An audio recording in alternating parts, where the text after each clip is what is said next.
The cellular basis of inheritance. Figure 7.1. Each of us, like these other large multicellular organisms, begins life as a fertilized egg. After trillions of cell divisions, each of us develops into a complex multicellular organism. Chapter outline. Section 7.1. Sexual reproduction. Section 7.2. Meiosis. Section 7.3. Errors in meiosis. Introduction. The ability to reproduce in kind is a basic characteristic of all living things. In kind means that the offspring of an organism closely resembles its parent or parents. Hippopotamuses give birth to hippopotamus calves. Monterey pine trees produce seeds from which Monterey pine seedlings emerge. And adult flamingos lay eggs that hatch into flamingo chicks. In kind does not generally mean exactly the same.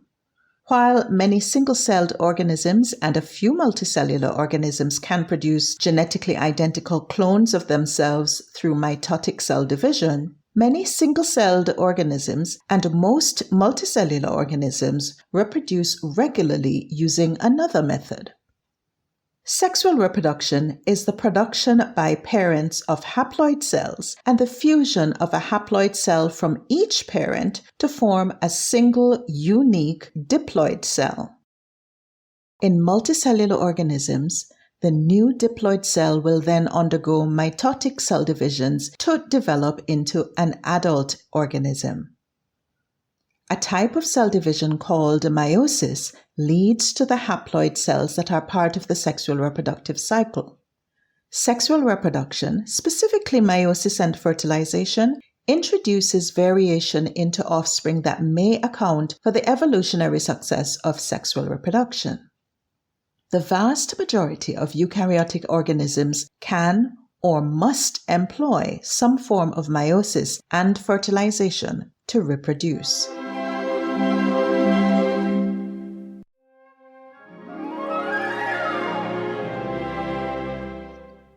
Welcome back to Concepts of Biology. We'll continue to read Chapter 7. Section 7.1. Sexual reproduction. By the end of this video, you will be able to explain that variation among offspring is a potential evolutionary advantage resulting from sexual reproduction, and describe the three different life cycle strategies among sexual multicellular organisms and their commonalities. Sexual reproduction was an early evolutionary innovation after the appearance of eukaryotic cells. The fact that most eukaryotes reproduce sexually is evidence of its evolutionary success. In many animals, it is the only mode of reproduction. And yet, scientists recognize some real disadvantages to sexual reproduction. On the surface, offspring that are genetically identical to the parent may appear to be more advantageous. If the parent organism is successfully occupying a habitat, offspring with the same traits would be similarly successful. There is also the obvious benefit to an organism that can produce offspring by asexual budding, fragmentation, or asexual eggs. These methods of reproduction do not require another organism of the opposite sex. There is no need to expend energy finding or attracting a mate. That energy can be spent on producing more offspring. Indeed, some organisms that lead a solitary lifestyle have retained the ability to reproduce asexually. In addition, asexual populations only have female individuals, so every individual is capable of reproduction. In contrast, the males in sexual populations, half the population, are not producing offspring themselves. Because of this, an asexual population can grow twice as fast as a sexual population in theory. This means that in competition, the asexual population would have the advantage. All of these advantages to asexual reproduction, which are also disadvantages to sexual reproduction, should mean that the number of species with asexual reproduction should be more common. However, multicellular organisms that exclusively depend on asexual reproduction are exceedingly rare. Why is sexual reproduction so common? This is one of the important questions in biology, and it has been the focus of much research from the latter half of the 20th century until now. A likely explanation is that the variation that sexual reproduction creates among offspring is very important to the survival and reproduction of those offspring.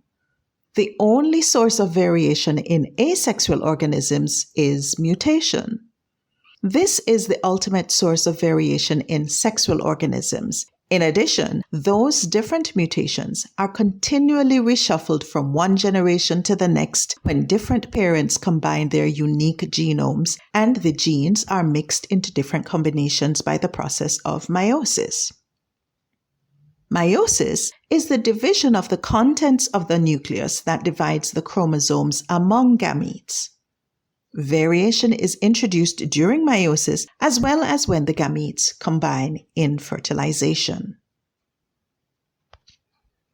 Let's look at change in action, a thought of evolutionary change in action. The Red Queen hypothesis. There is no question that sexual reproduction provides evolutionary advantages to organisms that employ this mechanism to produce offspring. The problematic question is why? Even in the face of fairly stable conditions, sexual reproduction persists when it is more difficult and produces fewer offspring for individual organisms. Variation is the outcome of sexual reproduction, but why are ongoing variations necessary? Enter the Red Queen hypothesis, first proposed by Lee Van Valen in 1973. The concept was named in reference to the Red Queen's race in Lewis Carroll's book Through the Looking Glass, in which the Red Queen says one must run at full speed just to stay where one is. All species co-evolve with other organisms. For example, predators co-evolve with their prey, and parasites co-evolve with their hosts. A remarkable example of coevolution between predators and their prey is the unique co-adaptation of night-flying bats and their moth prey. Bats find their prey by emitting high-pitched clicks, but moths have evolved simple ears to hear these clicks so they can avoid the bats. The moths have also adapted behaviors such as flying away from the bat when they first hear it, or dropping suddenly to the ground when the bat is upon them. Bats have evolved quiet clicks in an attempt to evade the moth's hearing. Some moths have evolved the ability to respond to the bat's clicks with their own clicks as a strategy to confuse the bat's echolocation abilities. Each tiny advantage gained by favorable variation gives a species an edge over close competitors, predators, parasites, or even prey. The only method that will allow a co-evolving species to keep its own share of the resources is also to continually improve its ability to survive and produce offspring. As one species gains an advantage, other species must also develop an advantage or they will be out-competed. No single species progresses too far ahead because genetic variation among progeny of sexual reproduction provides all species with a mechanism to produce adapted individuals. Species whose individuals cannot keep up become extinct. The Red Queen's catchphrase was, "It takes all the running you can do to stay in the same place." This is an apt description of coevolution between competing species. Life cycles of sexually reproducing organisms. Fertilization and meiosis alternate in sexual life cycles. What happens between these two events depends on the organism. The process of meiosis reduces the resulting gametes chromosome number by half. Fertilization, the joining of two haploid gametes, restores the diploid condition. There are three main categories of life cycles in multicellular organisms.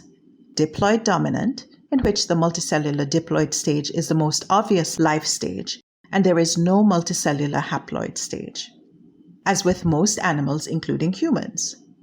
Haploid dominant, in which the multicellular haploid state is the most obvious life stage, and there is no multicellular diploid stage, as with all fungi and some algae. And alternation of generations, in which the two stages, haploid and diploid, are apparent to one degree or another depending on the group, as with plants and some algae. Nearly all animals employ a diploid dominant life cycle strategy in which the only haploid cells produced by the organism are the gametes. The gametes are produced from diploid germ cells, a special cell line that only produces gametes. Once the haploid gametes are formed, they lose the ability to divide again. There is no multicellular haploid life stage. Fertilization occurs with the fusion of two gametes, usually from different individuals, restoring the diploid state. Figure 7.2. A. In animals, sexually reproducing adults form haploid gametes from diploid germ cells. B. Fungi, such as black bread mold, Rhizopus nigricans, have haploid-dominant life cycles. C. Plants have a life cycle that alternates between a multicellular haploid organism and a multicellular diploid organism. Here's a quick question for you. If a mutation occurs so that a fungus is no longer able to produce a minus mating type, will it still be able to reproduce? Share your answers in the comment section below. Most fungi and algae employ a life cycle strategy in which the multicellular body of the organism is haploid. During sexual reproduction, specialized haploid cells from two individuals join to form a diploid zygote.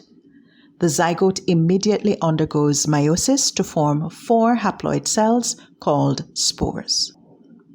The third life cycle type employed by some algae and all plants is called alternation of generations. These species have both haploid and diploid multicellular organisms as part of their life cycle. The haploid multicellular plants are called gametophytes because they produce gametes. Meiosis is not involved in the production of gametes in this case, as the organism that produces gametes is already haploid. Fertilization between the gametes forms a diploid zygote. The zygote will undergo many rounds of mitosis and give rise to a diploid multicellular plant called a sporophyte. Specialized cells of the sporophyte will undergo meiosis and produce haploid spores. The spores will develop into the gametophytes. This is the end of section 7.1, Sexual Reproduction. In our next video, we'll read section 7.2, Meiosis.